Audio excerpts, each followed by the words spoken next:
సంకీర్ణ ప్రభుత్వం 104 సర్వీసెస్ అని పిలువబడే మొబైల్ మెడికల్ యూనిట్ల ద్వారా ప్రజల ఇంటి వద్దకే 47 రోగ నిర్ధారణ పరీక్ష నిర్వహించే కార్యక్రమాన్ని ప్రారంభించింది.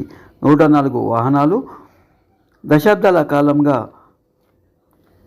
తెలంగాణలోని గ్రామాల్లో బీపీ, డయాబెటీస్ అలాగే ఇతర దీర్ఘకాలిక వ్యాధులకు మందులు అందిస్తున్నాయి. గ్రామీణ ప్రాంతాల్లో దీర్ఘకాలిక వ్యాధులతో బాధపడుతున్న వారికి గతంలో 104 సేవల ద్వారా మందులు అందివ్వబడ్డాయి. ప్రస్తుతము భారతదేశంలో రక్త అవసరాలకు 104 ప్రత్యేక నెంబరు కానుంది. బ్లడ్ ఆన్ కాల్ అనేది ఈ సేవ యొక్క పేరు. ఈ నెంబర్ కాల్ చేసిన తర్వాత 40 కిలోమీటర్ల పరిధిలో 4 గంటలలోపు రక్తము డెలివరీ అవుతుంది. బాటిల్ ₹450 మరియు ₹100గా ఛార్జ్ చేయడం జరుగుతుంది. మొత్తం కలిసి ₹550.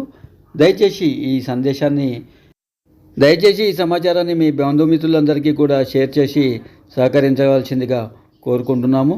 ధన్యవాదాలు. థ్యాంక్ యూ ఫర్ వాచింగ్ మామా జాకా టీవీ.